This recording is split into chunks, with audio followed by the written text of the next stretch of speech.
देखिए मंज़र नंबर 8 क़िस्सा सोते जागते का।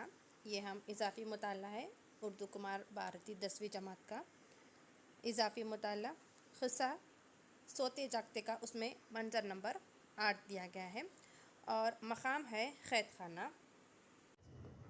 मक़ाम क़ैद खाना है।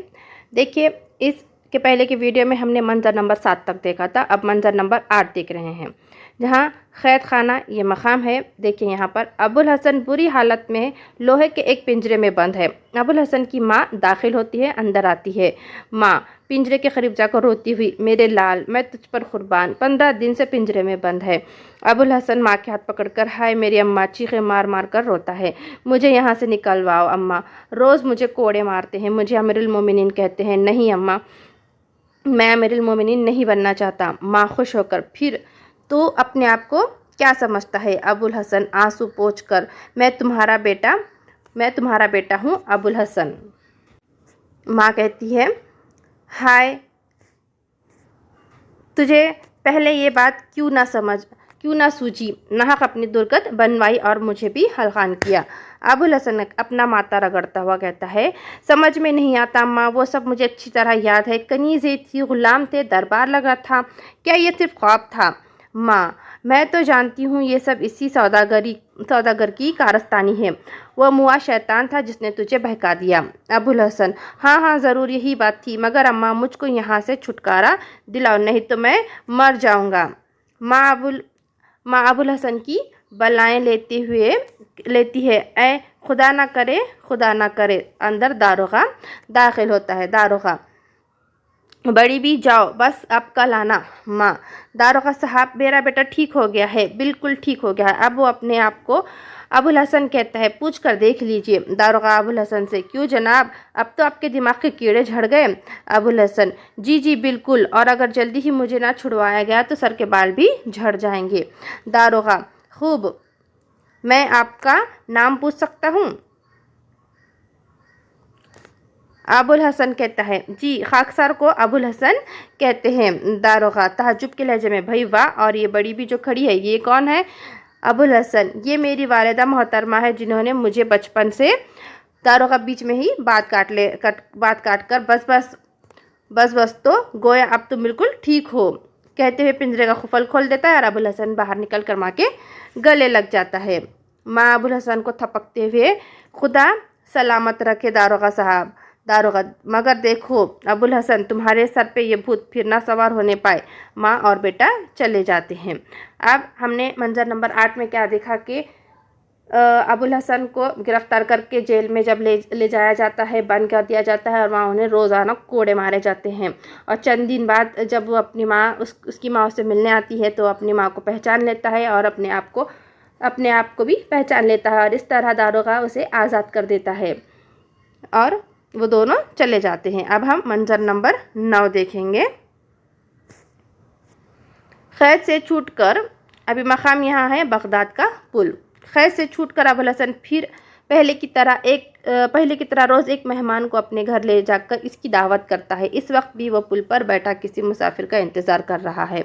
अबुल हसन अपने आप से, अरे भाई कोई अल्लाह का बंदा इधर भी आ निकले, क्या आज कोई नहीं आएगा? हाथ से आँखों पर छुजा बनाकर दाहिनी तरफ देखता है, ओहो कोई आ रहा है, कहीं बाहर ही का मालूम होता है और ज़रा गौर से देखता है, पीछे पीछे एक दुमचला भी लगा हुआ है, इसका गुलाम है शायद। अरे रे बाप रे, बौखला जाता है, ये तो वही मौसल का सौदागर है।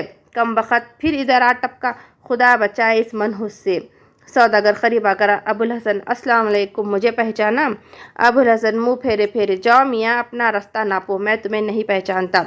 सौदागर हाय इतनी जल्दी भूल गए मुझे, तुमने अपने मकान पर मेरी दावत की थी, वाह क्या लजीज खाना खिलाया था। अबुल हसन की होगी दावत, रोज़ ही किसी न किसी की दावत करता हूँ, इसका ये मतलब तो नहीं कि एक एक की सूरत भी याद रखता फिरूँ। सौदागर बेमुरवत्ती, आखिर तुम्हें मुझसे क्या तकलीफ़ पहुँची कि इतने नाराज़ हो? अबुल हसन कुछ नहीं, आप तो बड़े भोले भाले हैं, बस इतना एहसान करो कि मेरे पास से चले जाओ। सौदागर अबुल हसन के गले लगकर, ये क्यों कर हो सकता है, मैं भला तुम्हारे ऐसे दोस्त को छोड़ दूँ, मगर आखिर हुआ क्या, कुछ क्यों मुझसे इस कदर खफा हो?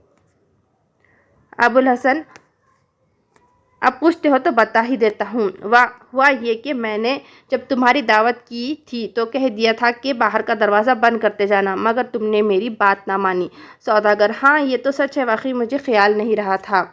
अबुल हसन, इसका नतीजा ये हुआ कि दरवाज़ा खुला पाकर शैतान अंदर घुस आया। इसने मेरे दिमाग में ये ख्याल डाला कि मैं खलीफा हो गया हूँ। सौदागर ताज्जुब से, ओहो, तो फिर? अबुल हसन, फिर ये फिर ये कि मैंने इसी ख्याल में अपनी माँ को डांटा। खुदा मुझे माफ़ करे। ऐसे अपने पड़ोसियों पर लठ लेकर दौड़ा। इन्होंने मुझे पागल जानकर दारोगा को बुलाया और कैद करवा दिया। वो रोज़ शाम को मेरी पीठ पर कोड़े लगवाता और पूछता था, और कोई खिदमत अमीरुल मोमिनीन? अगर तुम्हें यकीन न आता हो तो ये देखो कोड़ों के निशान। पीठ खोलकर खलीफा को निशान दिखाता है। सौदागर अफसोस करते थे, आह, मुझे मालूम नहीं था कि मेरे दोस्त पर यह मुसीबत टूटी। अबुल हसन, सिर्फ तुम्हारी वजह से? सौदागर, अच्छा, खैर जो हुआ सो हुआ, मेरा कसूर माफ़ कर दो। इस बार तो मौसिल से आया ही इसीलिए हूँ कि एक दफ़ा और तुम्हारे साथ खाने पीने का लुत्फ़ उठाऊँ। अबुल हसन, नहीं, मुझे माफ़ी रखो। अब मैंने क़ायदा बना लिया है कि एक मर्तबा से ज़्यादा किसी को अपने घर नहीं ले जाऊँगा। सौदागर, नहीं दोस्त, मुझे टालने की कोशिश ना करना। अबुल हसन कुछ देर सोचने के बाद, खैर अब तुम्हारी बात क्या टालूँ, चलो, मगर एक वादा अभी से कर लो। सौदागर, वो क्या? अबुल हसन, कि अब के बाद जाते वक्त बाहर का दरवाज़ा बंद करना ना भूलोगे। सौदागर, ठीक है, मैं वादा करता हूँ। अब मंजर नंबर 10 देख रहे हैं हम, जिसमें खलीफा का महल मकाम है। खलीफा महल में दाखिल होते हैं। इनके पीछे काफिर अबुल हसन को अपने कंधे पर लादे हुए दाखिल होता है। सब लोग खलीफा को सलाम करते हैं। खलीफा सलाम का जवाब देकर मसरूर को आवाज़ दे देते हैं। मसरूर आगे बढ़कर, अमीरुल मोमिनीन खलीफा, इस बेचारे को मेरी वजह से बहुत तकलीफ़ें उठानी पड़ी। आज मैं फिर इससे मिला, इसके घर जाकर दावत खाई और बेहोश करके इसे अपने साथ उठवा लाया। आज भी ये मेरी जगह सोएगा और कल सवेरे ये अबुल हसन नहीं होगा। मसरूर, मैं समझ गया अमीरुल मोमिनीन खलीफा, और अब मैं इसे इतना इनाम दूंगा कि ये अपनी तमाम पिछली तकलीफ़ें भूल जाएगा। इसको मेरा लिबास पहनाकर बिस्तर पर लिटा दो। मसरूर हुक्म की तामील करता है। अब देखिए मंजर नंबर 11। महल में सोने का कमरा मकाम। अबुल हसन खलीफा के बिस्तर पर पड़ा सो रहा है। सब खिदमतगार अपने अपने सामान के साथ तैयार खड़े हैं। खलीफा पर्दे के पीछे से ये मंजर देख रहे हैं। मसरूर अबुल हसन को पहले की तरह जगाता है। मसरूर अबुल हसन के शाने पर हाथ रखकर, अमीरुल मोमिनीन। अबुल हसन, नहीं, मैं अबुल हसन हूँ। मैं ये ख्वाब देखना नहीं चाहता।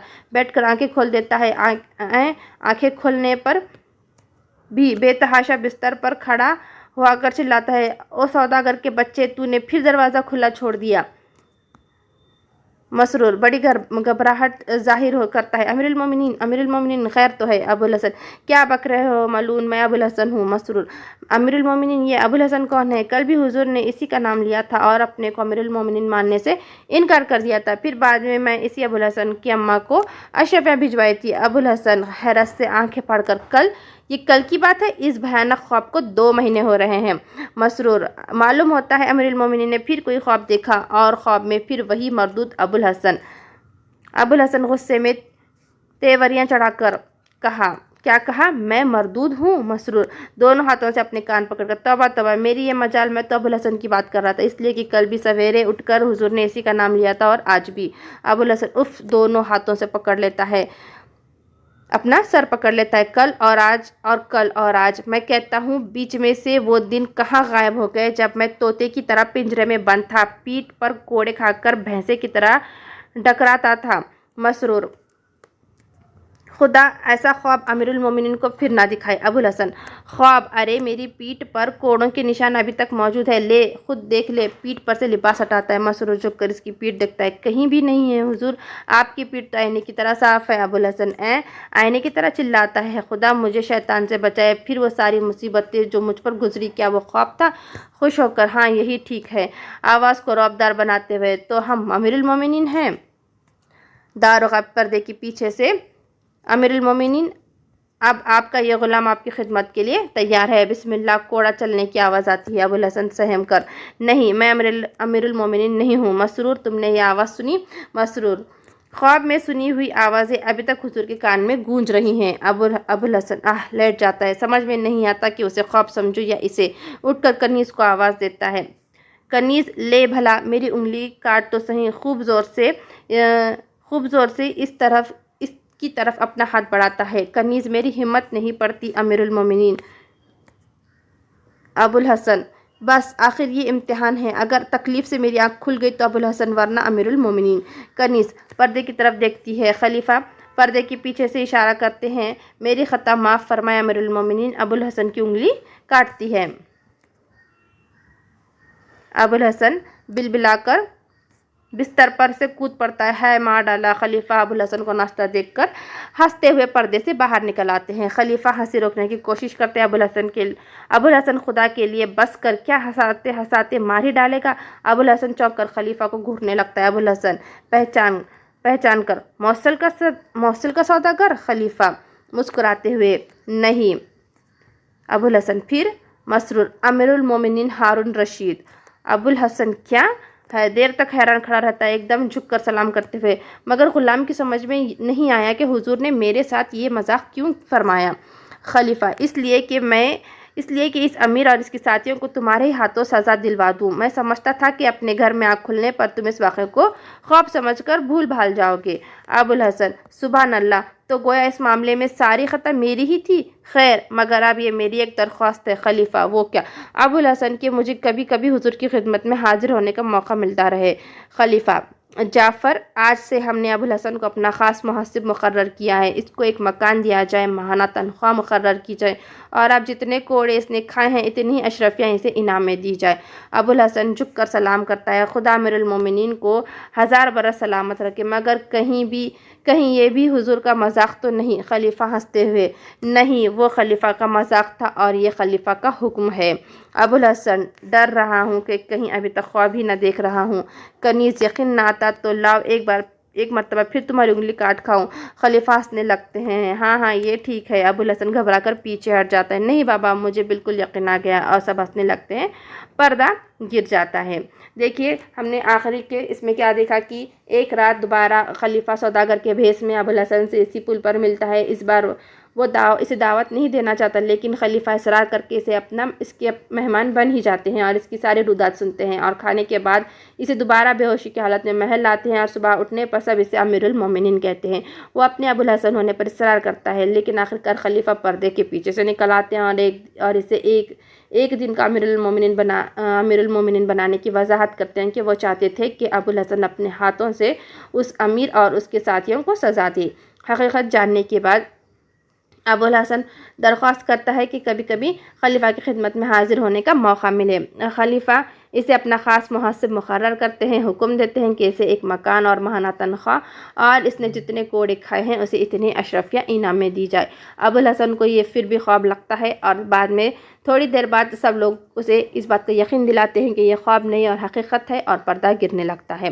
تو آج ہم نے یہ پورا قصہ یہاں پر مکمل ہوا۔ نیچے اس کے معنی و اشارات دیے گئے ہیں، دیکھیے یہاں پر سوال و جوابات دیے گئے ہیں۔ ہم اپنے اگلے ویڈیو میں اس سبق کے سوال و جواب دیکھیں گے، اس ڈرامے کے سوال و جواب دیکھیں گے۔ ہمارے چینل کو سبسکرائب کریں، ویڈیو کو شیئر اور لائک کریں۔